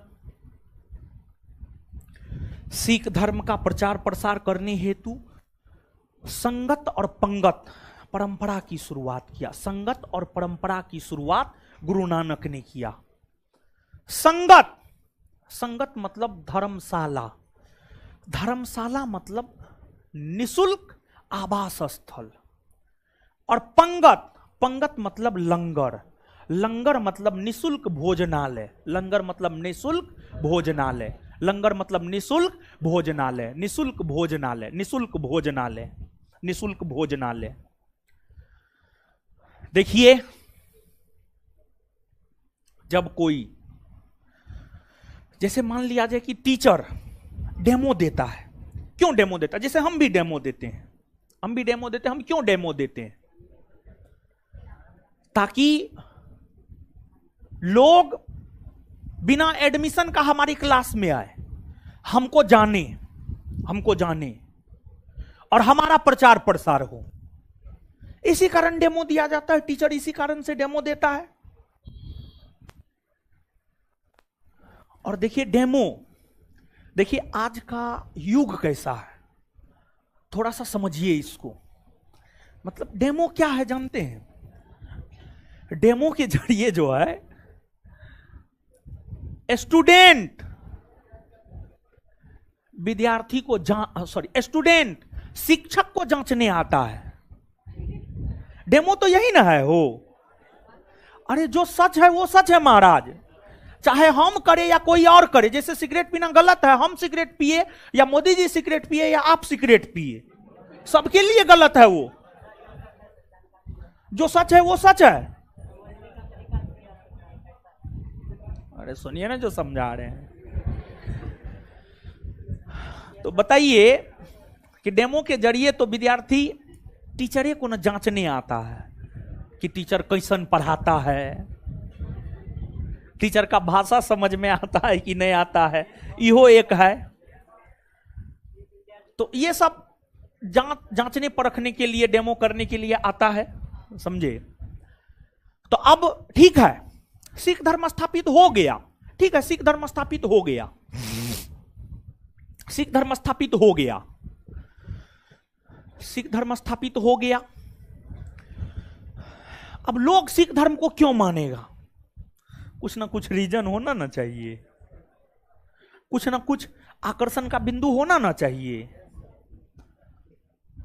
तो गुरु नानक के मन में यह विचार आया कि लोगों को फ्री में भोजन खिलाएंगे, लोगों को फ्री में रहने देंगे, और जब लोग भोजन करने आएगा पहले भरपेट खिला देंगे, फिर बैठाएंगे और समझाएंगे कि सिख धर्म फलना है, सिख धर्म में ये अच्छा अच्छा चीज है, आप सिख धर्म को एक्सेप्ट कीजिए। भूखे पेट कभी भजन होता है? भूखे पेट कभी भजन नहीं होता है। जब आप भूखे रह करके पूजा करने जाते हैं तो दिमाग में यही चलते रहता है ईश्वर से ज्यादा, जबकि पूजा कर रहे हैं तो ध्यान कंसंट्रेट होना चाहिए ईश्वर के ऊपर, लेकिन उससे ज्यादा ध्यान इसी और रहता है कब खत्म हो, जल्दी जाकर के ढकोस ले, है कि ना। उस पूजा का कोई मतलब थोड़े होता है। देखिए पंडित जी सब अपना खूब खाएगा, अपना 2 मिनट पे खा रहा है, लेकिन जो जजमान होता है, हाँ जजमान, जो जजमान होता है उसको कहता आप भूखे रहिए, समझ गए। एगो सुने हैं, एगो वीडियो बहुत दिन पहले वायरल हुआ था, अरे याद नहीं आ रहा, जजमान शब्द था उसमें, बहुत पहले देखे थे, कुछ था उसमें, मतलब एक व्यक्ति था, उसके पिताजी का निधन हो गया, वो श्राद्ध कराने के लिए आया था पंडित जी के पास। तो पंडित जी उसको बोला, जजमान को बोला, जैसे जैसे हम बोलेंगे जैसे जैसे हम करेंगे वैसे वैसे करना है, बाद बाकी तो आप समझ ही गए हो। तो आपको जो है संगत और पंगत की शुरुआत किया गया ताकि सिख धर्म का प्रचार प्रसार हो सके, और फिर सिख धर्म का प्रचार प्रसार करते हुए 1539 ईस्वी में करतारपुर में गुरु नानक का निधन हो गया, और गुरु नानक के निधन होने के बाद गुरु नानक का उत्तराधिकारी उसका शिष्य गुरु अंगद बना, जिसका नाम था लहना। तो आगे जानेंगे, लेकिन उससे पहले लिखिए, आप लोग भी देखे हैं ना, अरे हम बहुत पहले देखे थे महाराज, उस टाइम में हम विद्यार्थी थे, उस टाइम में मास्टर नहीं थे। 2016 में हम देखे हैं लगता है हमको, 2015-16 में। हाँ लिखिए, लिखिएगा।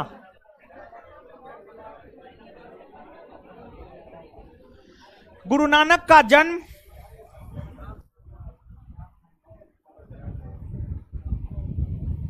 है, कुर्सी पूछिए तो बैठेंगे हो। गुरु नानक का जन्म 1569 ईस्वी में, सॉरी 1469 ईस्वी में, सॉरी,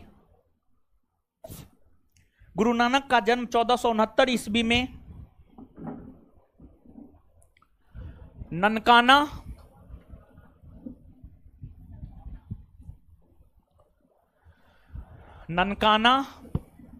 या तलबंडी में हुआ था, ननकाना या तलबंडी में हुआ था।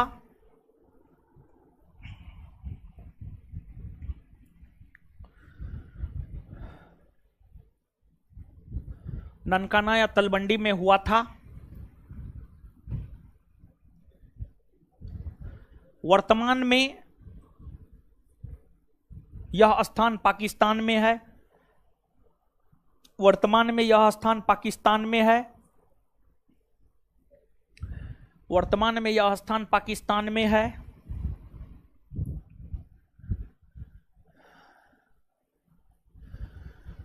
इनके पिता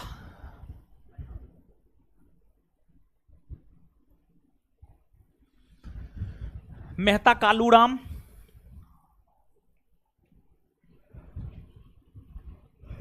इनके पिता मेहता कालूराम और माता तृप्ता देवी। कालूराम तो लिख ही लिए होंगे। और माता तृप्ता देवी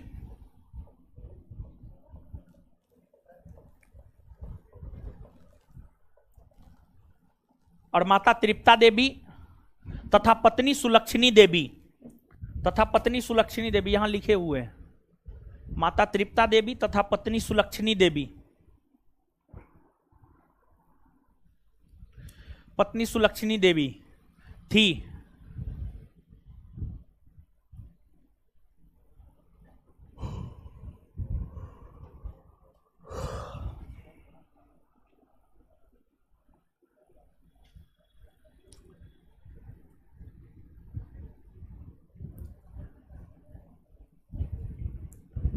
इनका संबंध खत्री जाति से, ख त्र दीर्घीकार, इनका संबंध खत्री जाति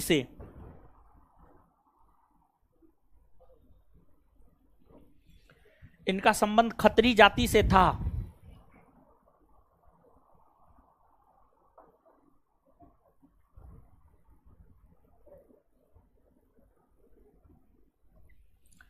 इनका संबंध खत्री जाति से था, फुल स्टॉप।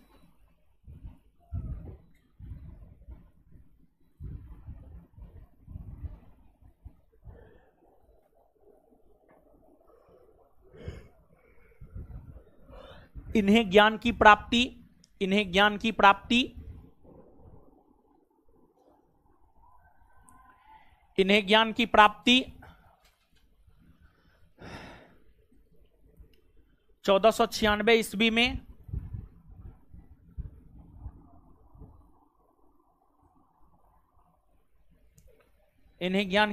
1496 ईस्वी में कार्तिक पूर्णिमा के दिन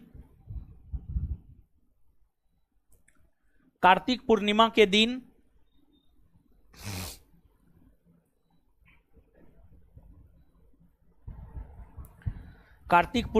दिन हुआ।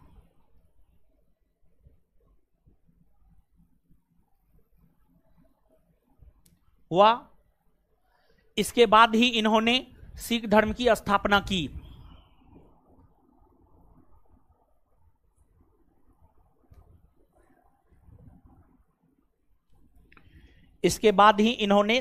की स्थापना की। गुरु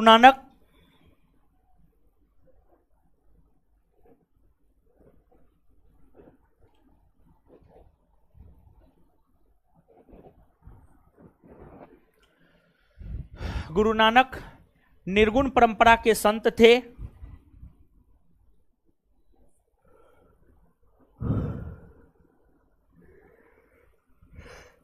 गुरु नानक निर्गुण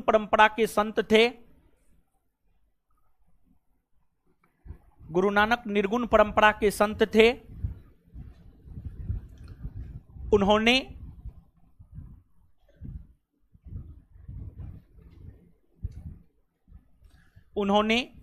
अपने समय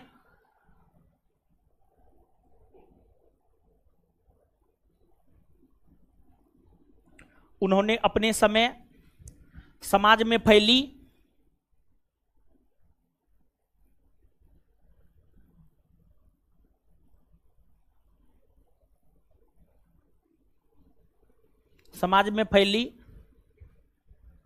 तमाम बुराइयों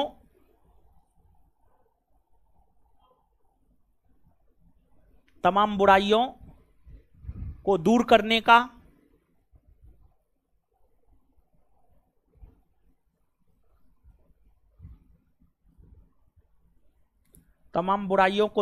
का प्रयास किया।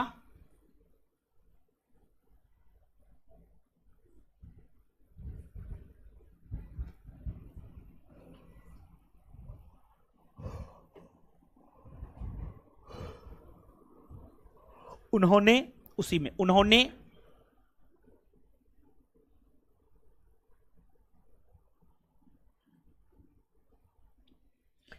सिख धर्म के प्रचार प्रसार हेतु संभवतः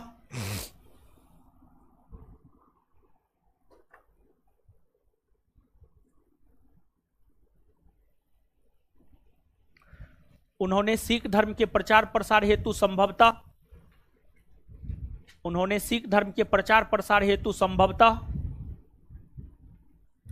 उन्होंने सिख धर्म के प्रचार प्रसार हेतु संभवतः उन्होंने सिख धर्म के प्रचार प्रसार हेतु संभवतः संभवतः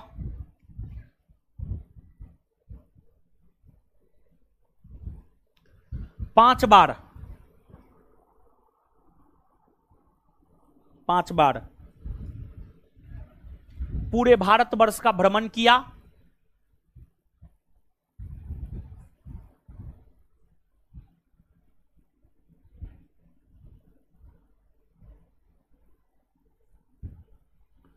जिसे उदासीस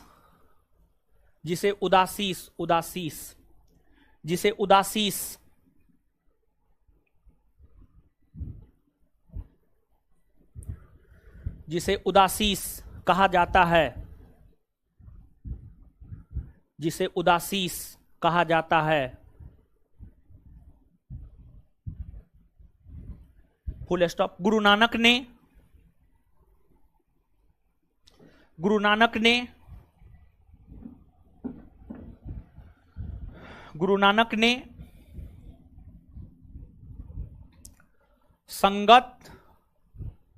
संगत कॉस्ट में धर्मशाला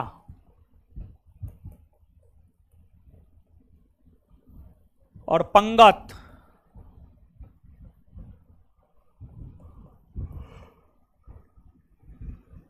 कॉस्ट में लंगर।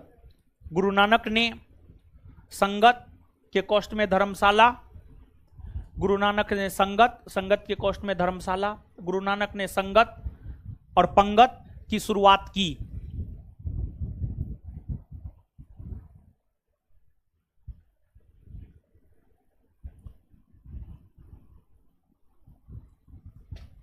Full stop.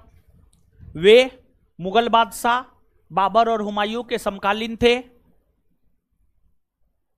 वे मुगल बादशाह बाबर और हुमायूं के समकालीन थे। वे मुगल बादशाह बाबर और हुमायूं के समकालीन थे। वे मुगल बादशाह बाबर और हुमायूं के समकालीन थे।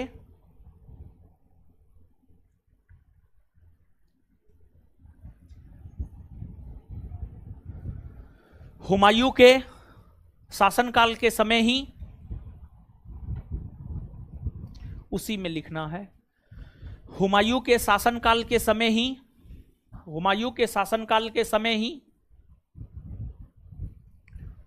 1539 ईस्वी में, हुमायूं के शासनकाल के समय ही 1539 ईस्वी में, हुमायूं के शासनकाल के समय ही 1539 ईस्वी में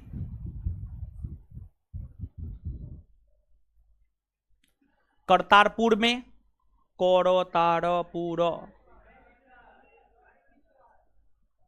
नहीं दिख रहा है, दिख रहा है।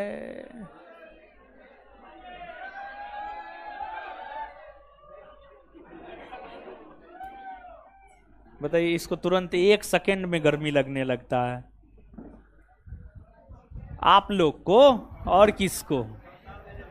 तो पंखा पूरा बंद होने होता है, तब तक में लाइट आ जाता है। क्या लिखिए, लगता है आप लोग एसी में रहते हैं क्या हो? हाँ, यही कारण है, इसी वजह से। हमको तो कुछ होवे नहीं करता, हम तो पंखा में रहते हैं महाराज। लिखिए, हुमायूं के शासनकाल के समय ही 1539 ईस्वी में करतारपुर में,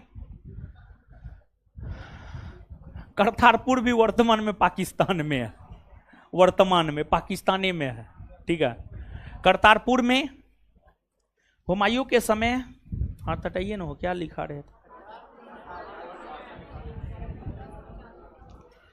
हुमायूं के शासनकाल के समय 1539 ईस्वी में करतारपुर में गुरु नानक का निधन हो गया। करतारपुर में गुरु नानक का निधन हो गया।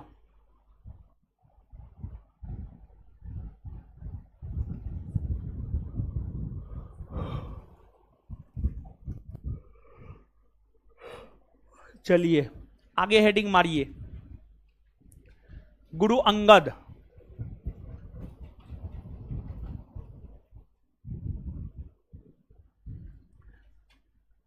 गुरु अंगद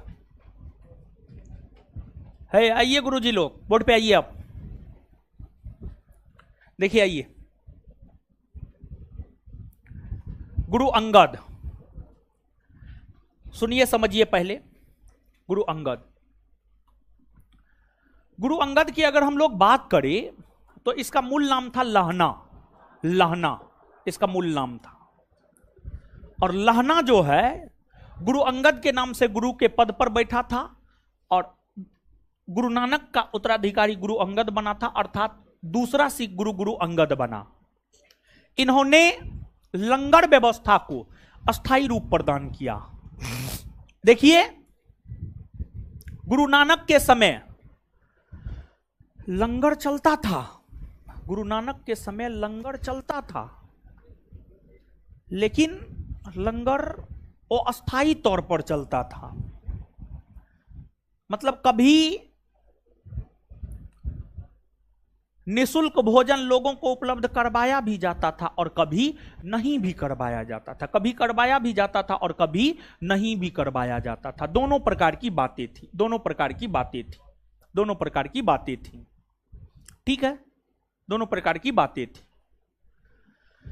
लेकिन जब सिख धर्म के दूसरे गुरु अंगद बने तो उन्होंने लंगर व्यवस्था को अस्थायी रूप प्रदान किया। मतलब एकदम लंगर लगेगा ही लगेगा। गुरुद्वारा में जाइए ना,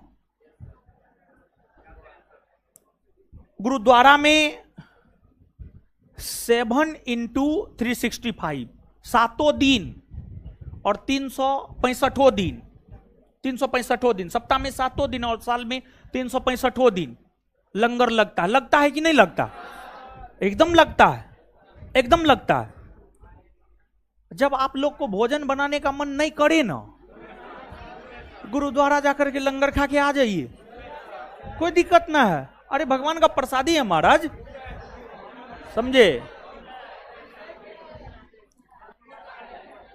कभी खाए हैं लंगर आप लोग? नहीं खाए? हम भी आज तक कभी नहीं खाए हैं, कभी नहीं खाए हैं। खाए हैं आप?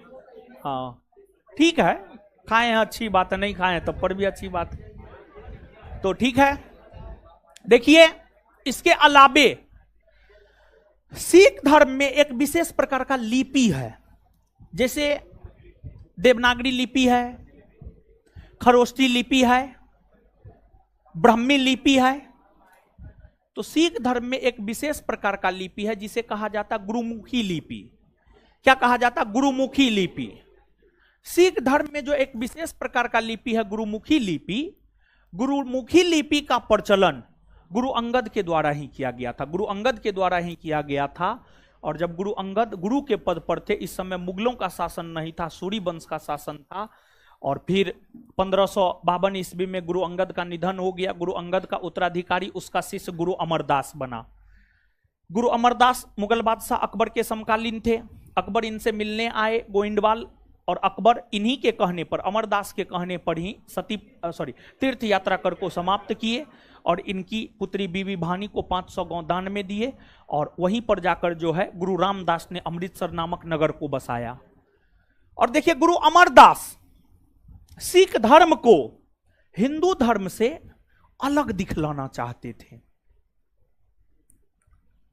तो गुरु अमरदास जो कि सिख धर्म को हिंदू धर्म से अलग दिखलाना चाहते थे, तो उसके लिए इन्होंने, गुरु अमरदास ने हिंदुओं से एक अलग विवाह पद्धति का प्रचलन किया। जैसे हर धर्म का विवाह पद्धति अलग है, तो गुरु अमरदास ने हिंदुओं से एक अलग प्रकार के विवाह पद्धति का प्रचलन किया जिसे लवन पद्धति कहा गया। लवन पद्धति कहा गया।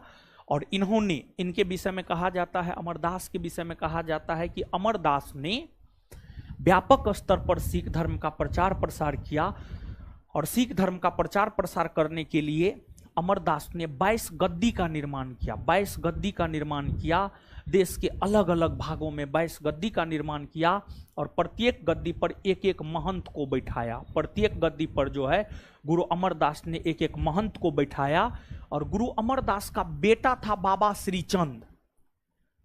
गुरु अमरदास का बेटा जो बाबा श्रीचंद था, गुरु अमरदास अपने बेटे बाबा श्रीचंद को ही अपना उत्तराधिकारी बनाने वाला था, लेकिन बाबा श्रीचंद ने अपने पिता अमरदास के खिलाफ ही विद्रोह कर दिया। और जब बाबा श्रीचंद ने अपने पिता अमरदास के खिलाफ ही विद्रोह कर दिया तो अमरदास फिर बाबा श्रीचंद को अपना उत्तराधिकारी नहीं बनाया, बल्कि अमरदास अपने शिष्य और दामाद रामदास को अगला सिख गुरु बनाया। रामदास सिख धर्म के चौथे गुरु बने और रामदास का छोटा सा शासनकाल रहा है। और इस अपने छोटे से शासनकाल में रामदास ने 1577 ईस्वी में 1577 ईस्वी में अमृतसर नामक नगर को बसाया। और रामदास ने अपना उत्तराधिकारी अपने शिष्य को नहीं बनाया, बल्कि रामदास ने अपने तीसरे पुत्र अर्जुन देव को अपना उत्तराधिकारी बनाया। इस प्रकार रामदास ने गुरु के पद को बना दिया पैतृक को, तो या वंशानुगत बना दिया। गुरु के पद को वंशानुगत या पैतृक बनाने का काम गुरु रामदास ने किया। तो यहां तक पहले लिखिए, फिर आगे हेडिंग मारिए गुरु अंगद, लिखिएगा गुरु अंगद डैश दे करके। गुरु नानक का उत्तराधिकारी गुरु अंगद बना।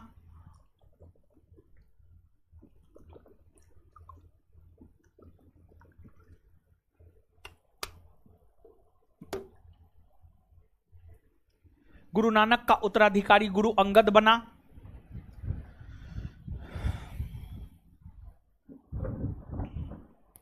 गुरु नानक का उत्तराधिकारी गुरु अंगद बना। इनका मूल नाम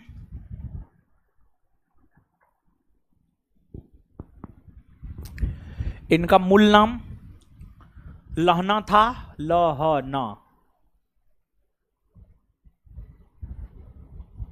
इनका मूल नाम लहना था।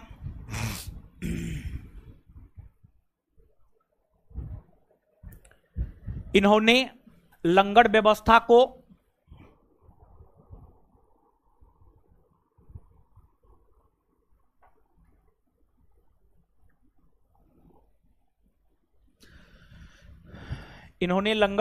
को अस्थायी रूप प्रदान किया।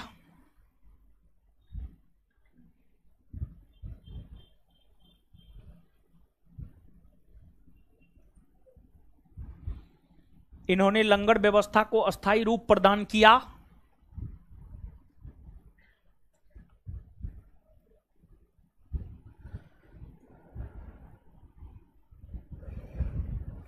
इन्होंने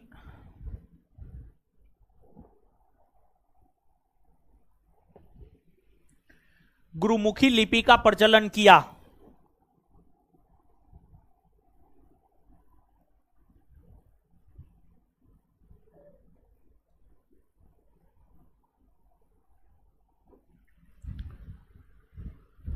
इनके शासनकाल के समय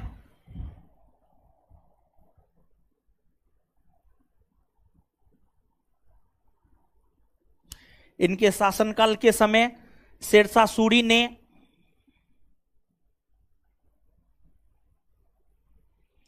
इनके शासनकाल के समय शेरशाह सूरी ने 1540 ईस्वी में इनके शासनकाल के समय शेरशाह सूरी ने 1540 ईस्वी में कन्नौज के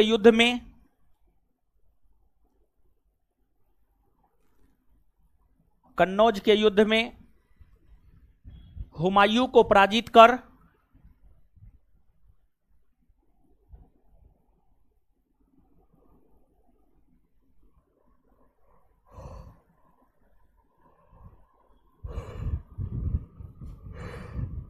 कन्नौज के युद्ध में हुमायूं को पराजित कर मुगल सत्ता का अंत कर दिया और सूरी वंश के शासन की स्थापना की। मुगल सत्ता का अंत कर दिया, मुगल सत्ता का अंत कर दिया, मुगल सत्ता का अंत कर दिया और सूरी वंश के शासन की स्थापना किया। और सूरी वंश के शासन की स्थापना किया और सूरी वंश के शासन की स्थापना किया।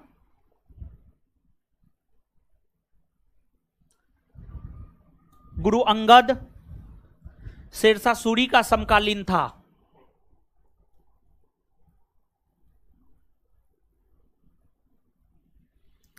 गुरु अंगद शेरशाह सूरी का समकालीन था।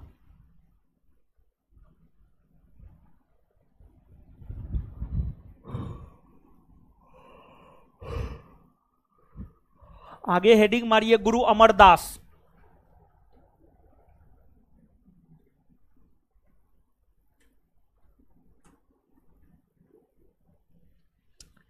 डैश दे करके गुरु अमरदास डैश दे करके लिखिए। आगे हेडिंग मारिए गुरु अमरदास और डैश दे करके लिखिए।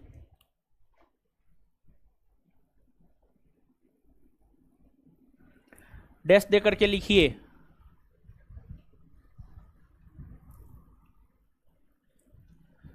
गुरु अंगद का उत्तराधिकारी, गुरु अंगद का उत्तराधिकारी गुरु अमरदास बने।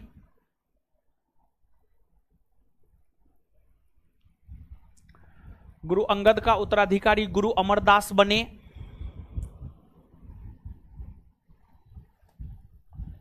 जो सिख धर्म के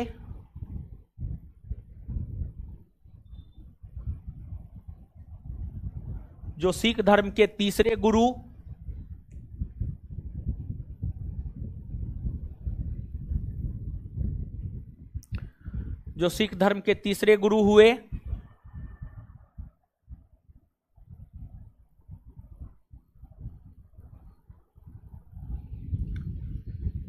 इन्होंने सिख धर्म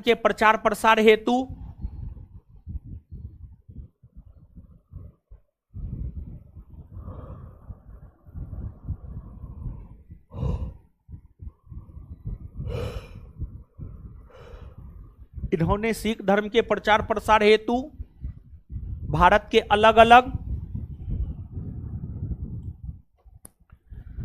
के अलग अलग भूभागों में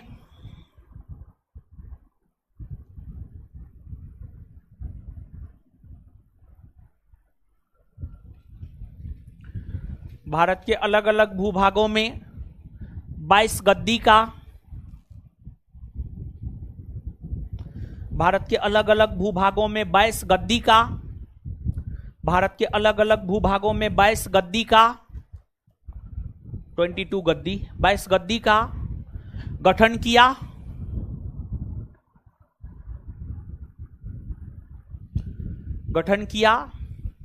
और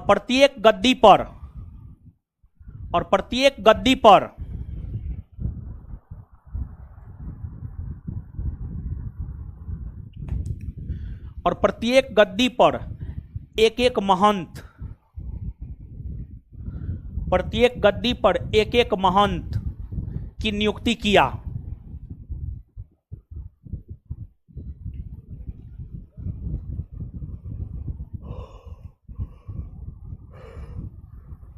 और प्रत्येक गद्दी पर एक एक महंत की नियुक्ति किया।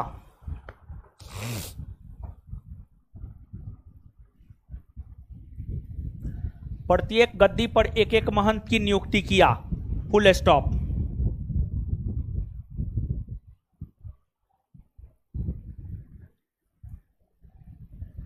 Next point, sorry next point नहीं, उसी में इन्होंने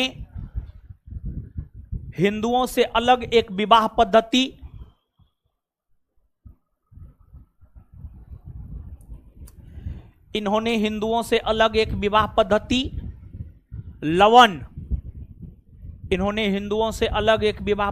लवन इन्होंने हिंदुओं से अलग एक विवाह पद्धति लवन, लवन, इन्होंने हिंदुओं से अलग एक विवाह पद्धति लवन का प्रचलन किया।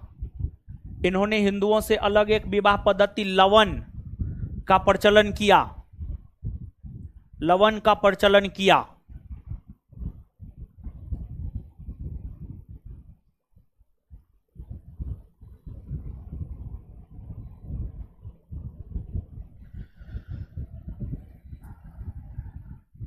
उसी में अमरदास अकबर के समकालीन थे।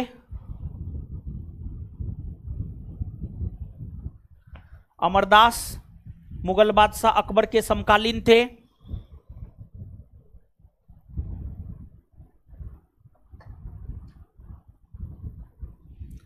अमरदास अकबर के समकालीन थे। अकबर इनसे मिलने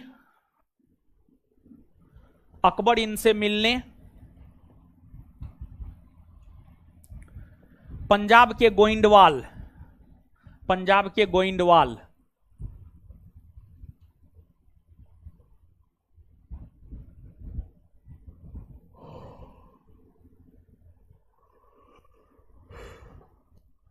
अकबर इनसे मिलने पंजाब के गोइंदवाल गए थे।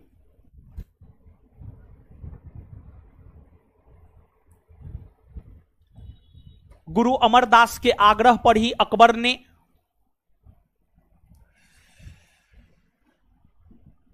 गुरु अमरदास के आग्रह पर ही अकबर ने गुरु अमरदास के आग्रह पर ही अकबर ने गुरु अमरदास के आग्रह पर ही अकबर ने गुरु अमरदास के आग्रह पर ही अकबर ने तीर्थ यात्रा कर को समाप्त कर दिया। गुरु अमरदास के आग्रह पर ही अकबर ने तीर्थ यात्रा कर को समाप्त कर दिया।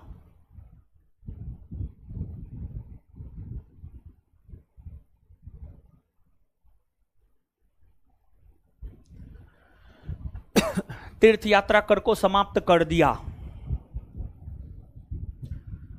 अकबर ने उसी में अकबर ने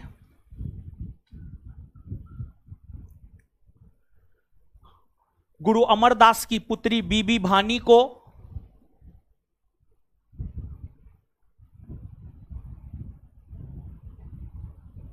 अकबर ने गुरु अमरदास की पुत्री बीबी भानी को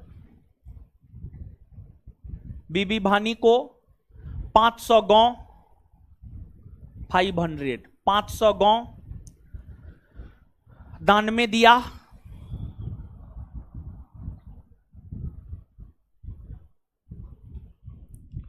अकबर ने गुरु अमरदास की पुत्री बीबी भानी को 500 गांव दान में दिया। 500 गांव दान में दिया। बीबी भानी का विवाह रामदास के साथ हुआ था। बीबी भानी का विवाह रामदास के साथ हुआ था। बीबी भानी का विवाह रामदास के साथ हुआ था। बीबी भानी का विवाह रामदास के साथ हुआ था। बीबी भानी का विवाह रामदास के साथ हुआ था। अमरदास के पुत्र बाबा श्रीचंद थे। उसी में अमरदास के पुत्र बाबा श्रीचंद थे। अमरदास के पुत्र बाबा श्रीचंद्र थे। अमरदास के पुत्र बाबा श्रीचंद्र थे। अमरदास के पुत्र बाबा श्रीचंद्र थे। अमरदास के पुत्र बाबा श्रीचंद्र थे। बाबा श्रीचंद्र थे जो अमरदास के खिलाफ विद्रोह कर दिया था। जो अमरदास के खिलाफ विद्रोह कर दिया था।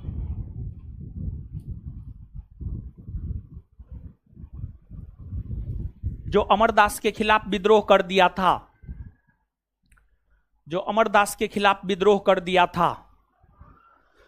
जो अमरदास के खिलाफ विद्रोह कर दिया था। इसी कारण अमरदास ने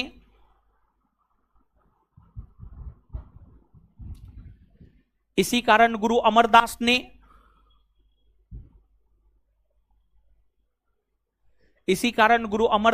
अपना उत्तराधिकारी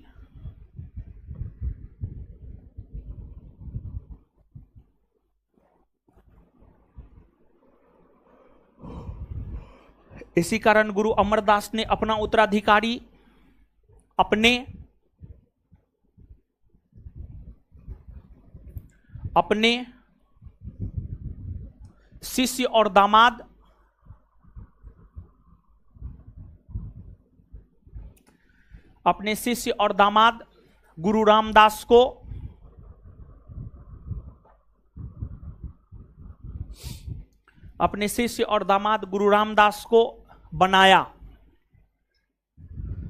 गुरु रामदास को बनाया। आगे हेडिंग मारिए गुरु रामदास।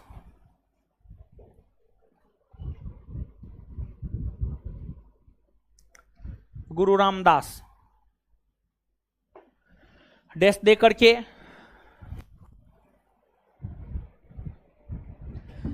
ये सिख धर्म के चौथे गुरु हुए।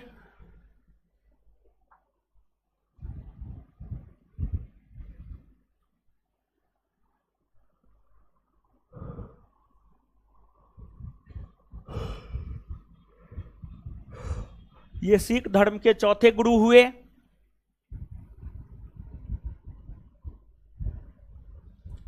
ये सिख धर्म के चौथे गुरु हुए। ये सिख धर्म के चौथे गुरु हुए। ये सिख धर्म के चौथे गुरु हुए। ये मुगल बादशाह अकबर के समकालीन थे।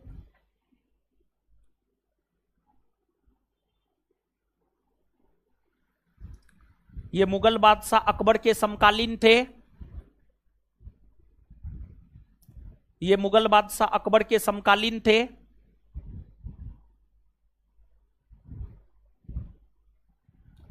ये मुगल बादशाह अकबर के समकालीन थे।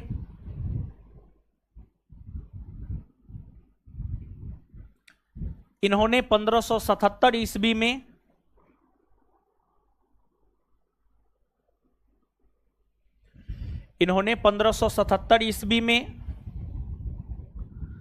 अमृतसर नामक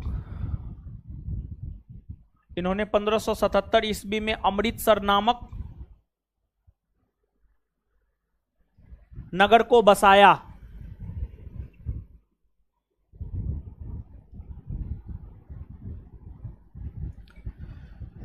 इन्होंने गुरु के पद को एक मिनट अमृतसर नामक नगर को बसाया। Full stop. अमृतसर को पहले गुरु रामदासपुर कहा जाता था। लिख लीजिए, अमृतसर को पहले गुरु रामदासपुर कहा जाता था।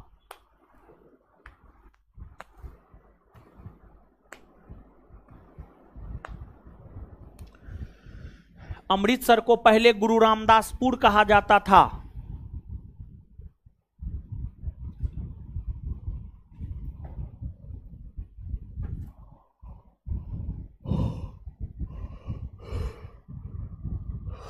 अमृतसर को पहले गुरु रामदासपुर कहा जाता था। Full stop. इन्होंने गुरु के पद को पैतृक बनाते हुए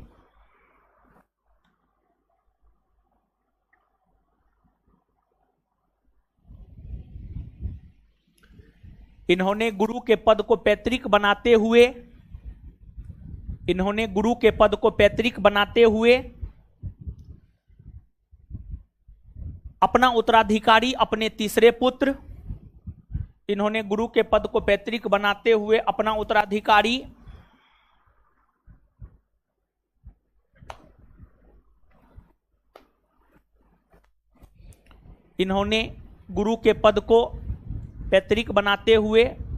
अपना उत्तराधिकारी अपने तीसरे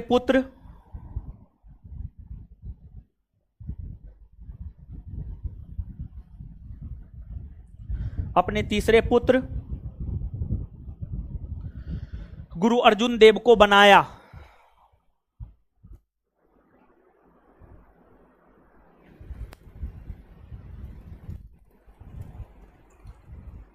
आगे हेडिंग मारिए गुरु अर्जुन देव।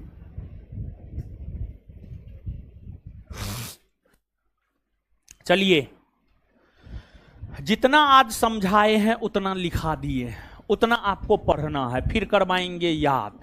जल्दी से जल्दी से कीजिए,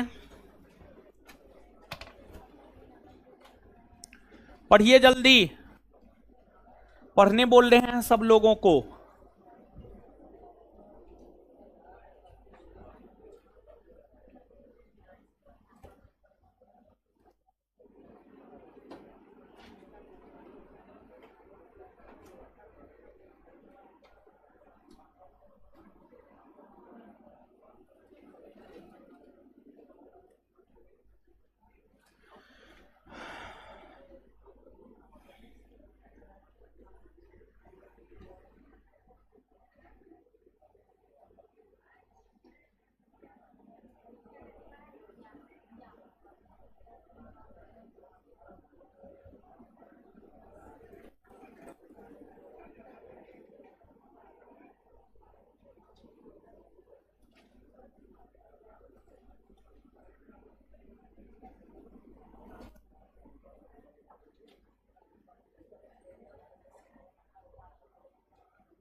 पढ़ लिए।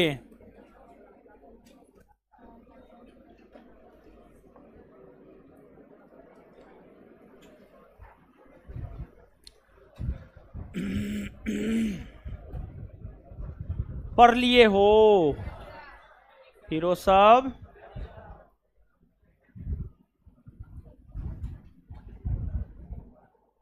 पढ़ी जी, पढ़ ली पूरा। चलिए आइए अब याद करते हैं। दीजिए तो कॉपी है हीरो है, उसको भेज देते हैं ना जी पीडीएफ है। हाँ डेली भेज दिया कीजिए, वो आपका नंबर लिया था ना, तब बात उत होने लगा है। सिर्फ व्हाट्सएप पे पीडीएफ भेजते हैं, कभी कभी बात भी कर लिया कीजिए, ऐसे ही दोस्ती बढ़ता है। टाइम नहीं मिलता आपको, ऐसा आप क्या क्या करते हैं बताइए। बोल रहा टाइम नहीं मिलता है, ये भगवान है।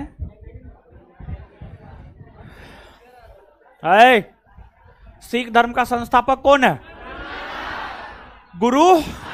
सिख धर्म का संस्थापक। सिख धर्म में कितने गुरु हुए? 10 ना। पहला गुरु, 10 में और अंतिम गुरु। गुरु नानक का जन्म कब हुआ है? 1400। गुरु नानक का जन्म कब हुआ है? इनके पिता कौन थे? मेहता कालूराम। इनके पिता कौन थे? माता तृप्ता देवी। पत्नी सुलक्षणी। गुरु नानक को ज्ञान की प्राप्ति कौन दिन हुआ? कार्तिक पूर्णिमा। कार्तिक। गुरु नानक को ज्ञान की प्राप्ति कौन दिन हुआ? कार्तिक। गुरु नानक निर्गुण परंपरा के संत थे। हाँ, गुरु नानक सिख धर्म के प्रचार प्रसार हेतु पूरे भारतवर्ष का भ्रमण 5 बार किए। उसे क्या कहा गया? उदासीन ना। संगत और पंगत की शुरुआत किसने किया? गुरु नानक मुगल बादशाह बाबर और हुमायूं के समकालीन थे। उनका निधन 1539 में करतारपुर में हुआ। गुरु नानक का उत्तराधिकारी कौन बना? गुरु अंगद का मूल नाम लहना। गुरु अंगद का मूल नाम लंगर व्यवस्था को अस्थायी रूप किसने प्रदान किया? लंगर व्यवस्था को अस्थायी रूप किसने प्रदान किया?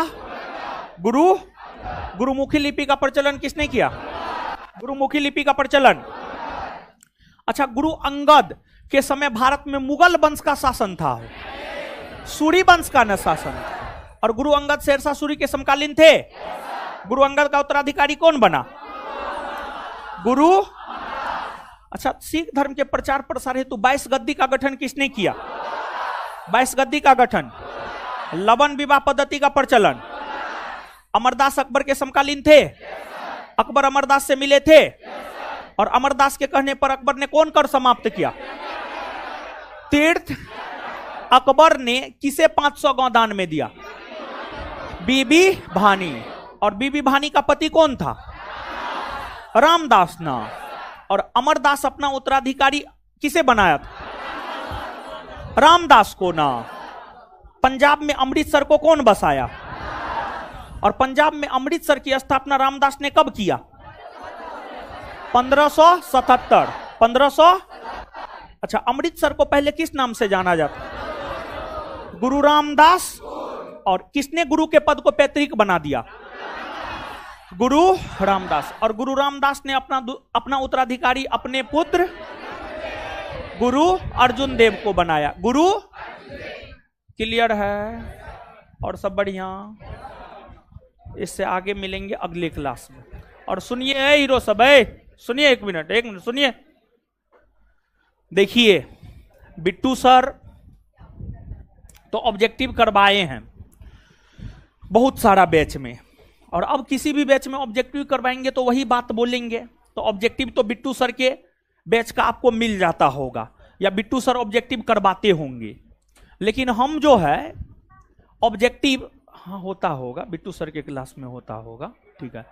हम जो है ऑब्जेक्टिव नहीं करवा पा रहे हैं। तो ऑब्जेक्टिव जो नहीं करवा पा रहे हैं, इसी वजह से हम क्या सोचे हैं पता है? जब किसी काम को, जैसे मैथ बनाते हैं, मैथ अगर एक तरीका से नहीं बनता है तो दूसरा तरीका आप अपनाते हैं ना, दूसरा से नहीं बना तीसरा रास्ता आप अपनाते हैं ना। तो हम एक तरीका खोजे हैं, और तरीका यह है कि देखिए, इंसान जन्म से ही लोभी और स्वार्थी होता है। तो हम भी तो इंसान हैं, हम भी जन्म से लोभी और स्वार्थी हैं। तो हम ये तरीका खोजे हैं कि एगो जो है ना बेचे दे रहे हैं स्पेशल, एगो बेच दे रहे हैं स्पेशल। आप लोगों को करने की जरूरत ना है, आप लोगों को वो वीडियो धीरे धीरे अवेलेबल करवा देंगे आपके बैच में, आपके बैच में, समझ गए? धीरे धीरे जहां तक हो चुका है वहां तक जब आ जाएंगे तो करवा देंगे। तो एक बैच ही लॉन्च करने जा रहे हैं हम अपना, पर्सनली हम अपना एक बैच लॉन्च करने जा रहे हैं, जिसमें ऑब्जेक्टिव के थ्रू हम हिस्ट्री, पॉलिटी, ज्योग्राफी, ये तीनों सब्जेक्ट क्लियर करेंगे ऑब्जेक्टिव के थ्रू। और वही वीडियो जो है आपके बैच में हम अपलोड करवा देंगे। तो देखिए, इसमें होगा क्या, नया बैच देंगे, पैसा आएगा, पैसा आएगा, पढ़ाएंगे, पैसा आएगा तो पढ़ाएंगे, पॉकेट गरम रहता है तो पढ़ाने में मजा आता है, समझे? तो जो 7 से 9 बैच है, 7 से 9 बैच में लगभग वर्ल्ड ज्योग्राफी खत्म होने जा रहा है। चाहे तो आज भी हम खत्म घोषित कर सकते हैं, समझ गए? और वहां पर ऑब्जेक्टिव आज खत्म घोषित नहीं करेंगे, वो बैच में अपना अनाउंसमेंट करेंगे क्या है कैसे है, मतलब हम बोले ऐसे। तो वहीं पर जो है उसी बैच के स्थान पर, और उस बैच का जो टाइमिंग होगा, क्योंकि हम आपको बोले हुए हैं 5:30 से 7 जो बैच है इसको हम 7:30 तक करेंगे, 7:30 तक करेंगे। 2 घंटा हम मॉडर्न पढ़ाएंगे, क्योंकि लिखा करके पढ़ा रहे हैं, जल्दी खत्म हो, इसी वजह से 2 घंटा पढ़ाएंगे। 5:30 से 7:30 पढ़ाएंगे, समझ गए? मॉडर्न पढ़ाएंगे 5:30 से 7:30। उस बैच का जो टाइमिंग होगा वो 8 बजे से होगा या 8:30 बजे से होगा, 1 या 1.5 घंटा का वो बैच होगा, समझ गए? ऑब्जेक्टिव बैच है वो। ऑब्जेक्टिव बैच होगा। नया बैच लॉन्च कर रहे हैं बहुत जल्दी, ऑब्जेक्टिव, और उसमें नया एडमिशन होगा, नया पैसा आएगा, नया तरीका से पढ़ाएंगे, समझ गए। और वही वीडियो जो है आपके बैच में अपलोड करवा देंगे, ऑब्जेक्टिव सभी सब्जेक्ट का, समझे। तो चलिए ठीक है, जिस लड़की को निकलना है निकलिए लड़की लोग। कोई लड़की के बीच में लड़का नहीं आएगा, अगर आ गया तो उसको हम नानी याद दिला देंगे। लड़की लोग जिसको निकलना है निकलिए जल्दी। लड़का लोग अभी उधर से निकलिए, उधर से निकलिए, लड़की लोग को निकलने दीजिए पहले। लड़की के बीच में कोई लड़का नहीं आएगा।